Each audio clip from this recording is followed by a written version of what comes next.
It's a very good thing that they called it the God particle.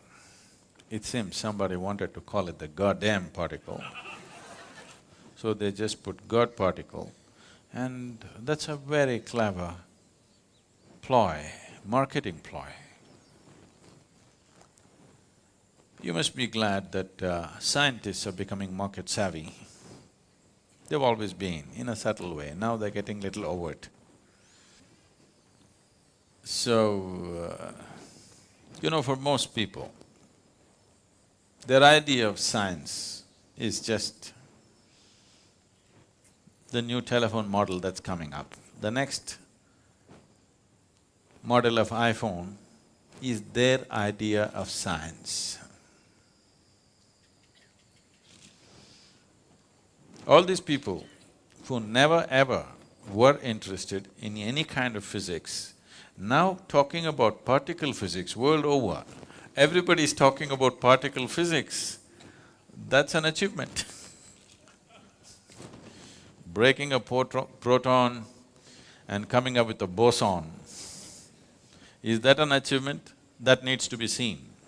But it's definitely an achievement that suddenly the whole world, at least the educated part of the world, is thinking particle physics. That's an achievement. That's a good achievement. At least people are thinking of science as not a way of milking the existence.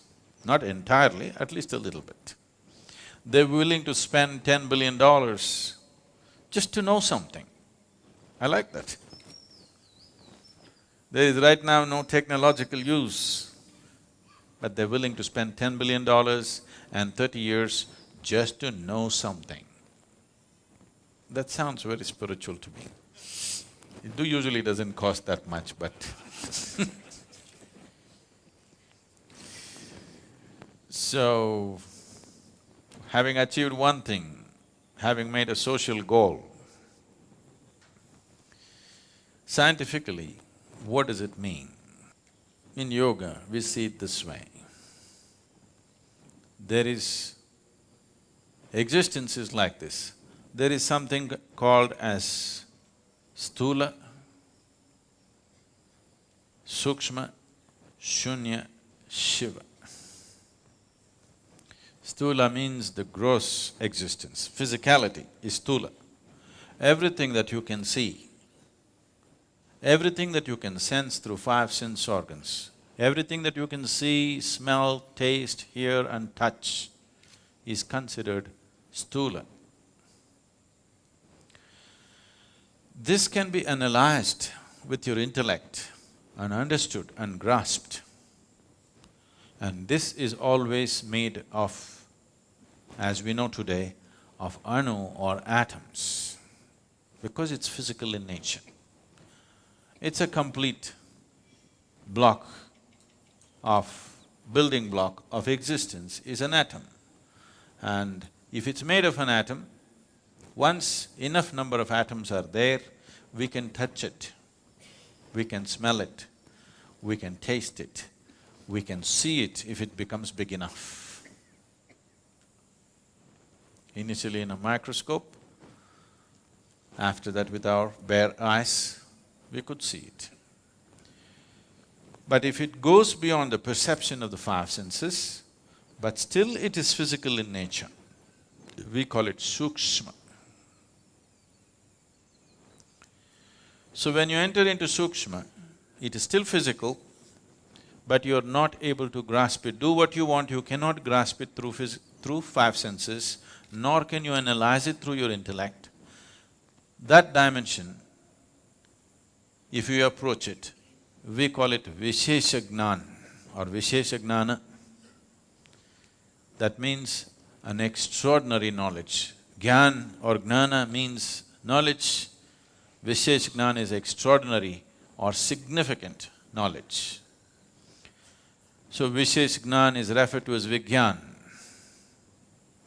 The word vigyan is being very loosely used today, but essentially it means this: those dimensions which cannot be perceived through five senses, if you perceive them, that is vigyan.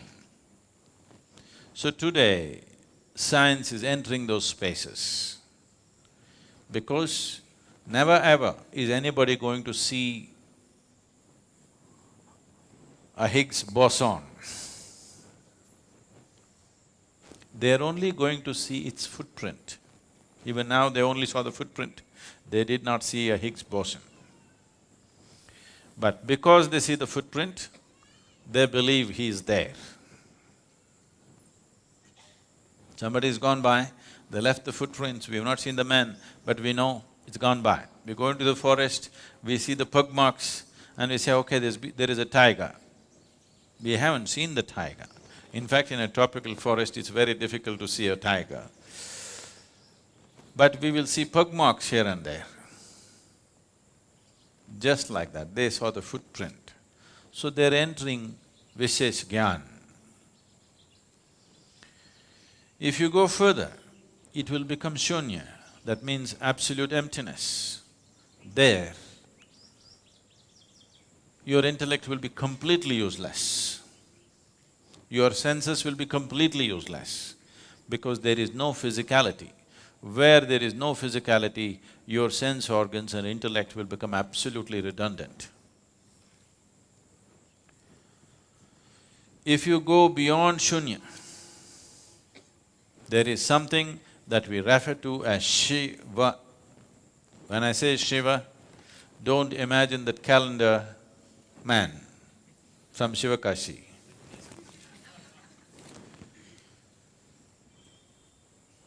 Shiva means that which is not. If you touch that which is not, we have always seen, it is not physical in nature.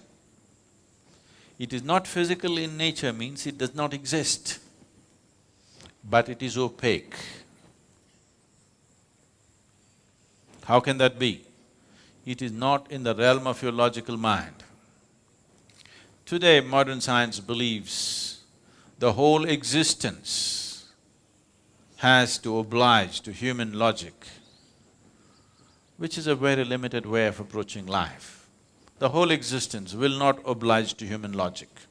You think you can fit the whole existence into your head. No, your head fits into the existence will not fit into your head. Your logic can analyze the physicality of the existence. Once you cross the physical dimension, your logic is completely out of its realm. So, because this is a dialectical culture, the same science has been expressed in story forms. I cannot go into the whole story, it's a long story. But when I told this story to one of the top scientists in the world, when I was speaking to him and I explained this, see, this is how it is, this is the nature of the existence. This is from the yogic lore, but we are always told not to believe the lore till it becomes a reality in your experience. And this is the reality in my experience. If you go like this is what will happen. So when I spoke to this very top-level scientist, who's a Nobel laureate, and I was telling him that this is what it is. There were a group of… Hello? There was a group of them, and when I explained, this is how it is within me, what do you think?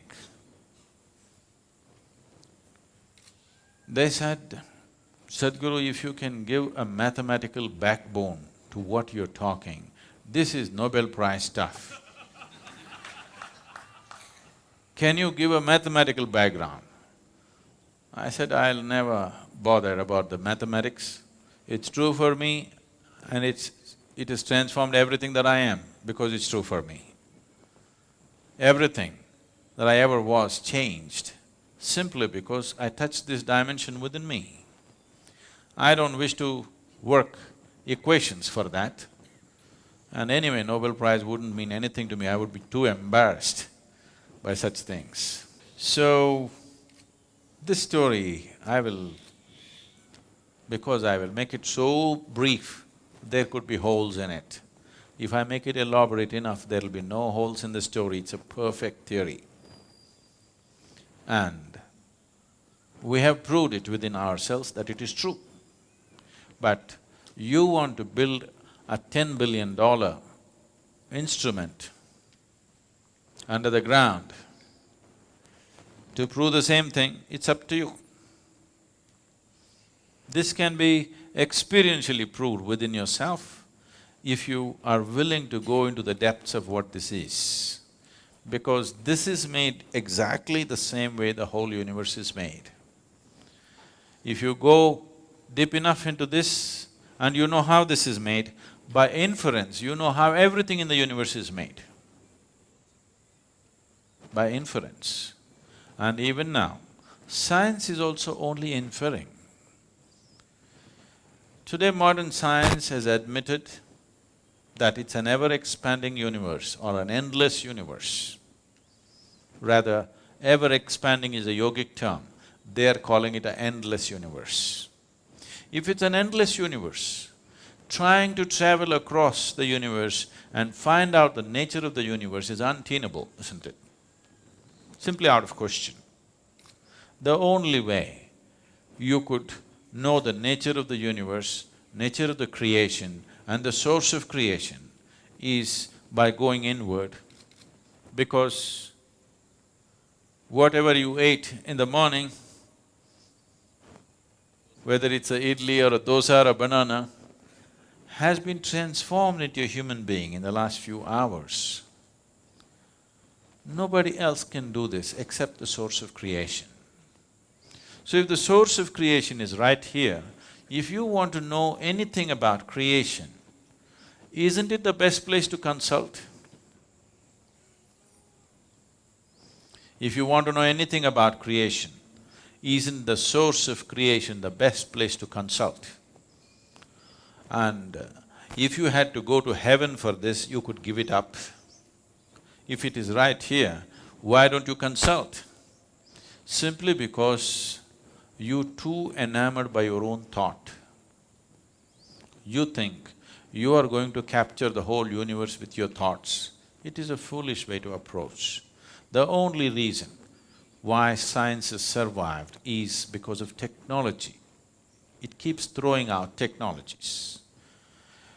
If no technologies were coming out of science, they were just talking about all the things that they have been talking, people would have beaten them down for the money that they spent.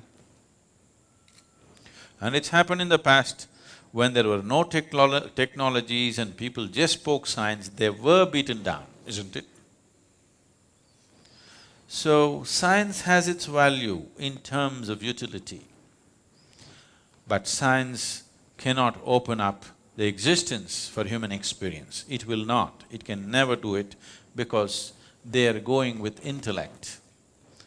Intellect as an instrument works only to dissect. The only way intellect can approach anything is to break it up and see. If you ask a scientist to find out something about this flower, first thing is he will break it up into pieces. I think I should ask a scientist to make me understand one of you. He will talk about dissecting you then. If you break this up, you may know many parts of this. You may know the structure of it, you may know the chemistry of it, but you will not know the beauty of it. You will not know the completeness of it, because the flower is an expression of a plant finding its fulfillment. It is the highest thing for the plant. For its life, this is the highest happening. It's the flowering of that life. You will not know that. You will not see the hand of the Creator in this if you break it up.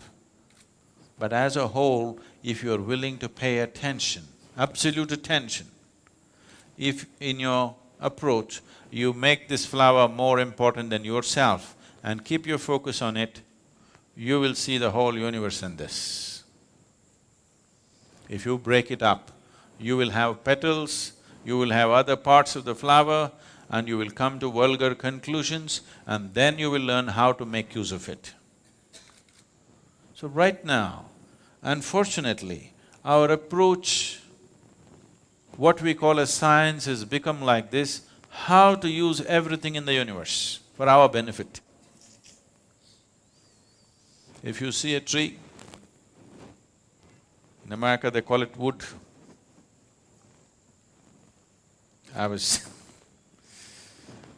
This happened when when I was in college. This happened about 4 years ago when I was in Mysore. For the first time, I conducted a program after many, many years. And all kinds of people turned up. My teachers from school and college turned up. They wanted to see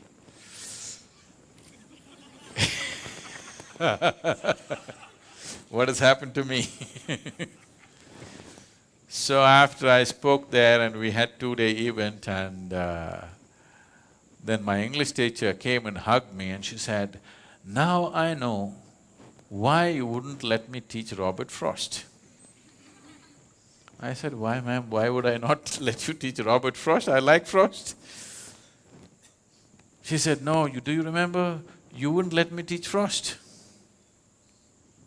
Then I remembered. One day she came and she opened the book and she introduced Robert Frost as a glorious poet, and then she started off, "Woods are lovely, dark and deep." I said, "Stop."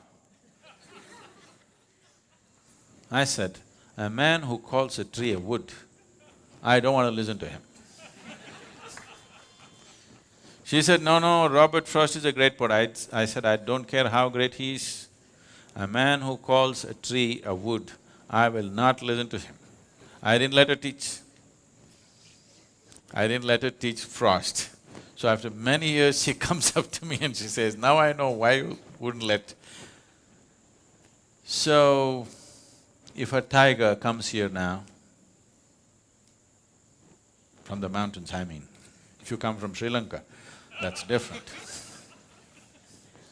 If a tiger comes down from the mountain, looks at you, he will think, "Wow, dinner." So you look at a tree and you think, "Wood." It's all right for a tiger to do that, because that's all he knows. But it's not all right for you to do that, isn't it? But right now, that is all science has become. Anything we see, how to make use of it. Anything we see, how to make use of it. Even an invisible atom, we won't leave. Even the goddamn boson. Already people are talking about in how many ways it could be used. We could make a boson bomb. Do you understand?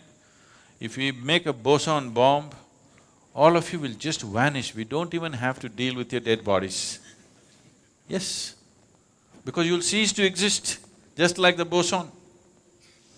Instead of shooting you dead or burning you to death, if we make all the protons in your body collide with each other, you'll just vanish. You want the technology? But they will tell you, no, there could be medical uses to it. We could do this, we could do that. Yes, I know all that. But just the idea, it doesn't matter what, you cannot look at anything without thinking, in what way can I make use of it, is a very crass way to exist. With this level of existence, you will have everything and you will have nothing. This is modern life. People have everything like never before, and they got nothing in their lives. Nothing that you can call of any worth. People who have everything and cannot feel life in any significant way, when they die or when the moment of death comes, they will see that they spent these whatever number of years without living a moment, because what can I get is a sure way not to live, because from what you get you can only make a living. It's only by what you give that you make a life. So giving does not mean money or something else or something else. It is just that this moment, if you look at this tree, how totally you can give yourself to this tree, that is how intensely you know life. If you sit here and calculate, what can I get out of this tree, you will completely miss life. Completely. Life will evade you. So, this kind of science which denies you life should be restricted, if you ask me. I know I'm going to be hugely unpopular because somebody is going to Twitter and say, Sadhguru says science should be curtailed. It's all right. I'm telling you, a science which is driven just by what can I get out of it needs to be controlled a bit. Otherwise, human beings will have everything and they'll have nothing. When that is your experience, then you will destroy everything. Today, the planet is not being destroyed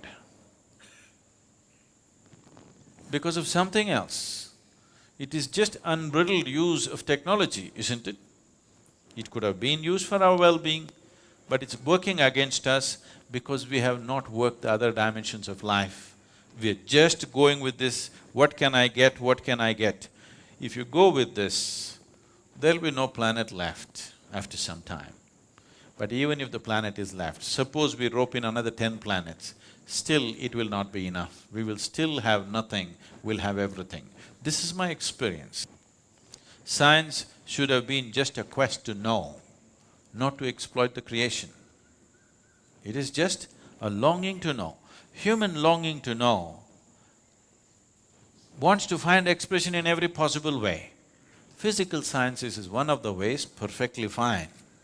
But once it starts serving the masters who sponsor it, then if businesses sponsor it, they're looking for profit from it. If nations sponsor it, they're looking how to make more powerful weapons out of it all the time. You must understand this.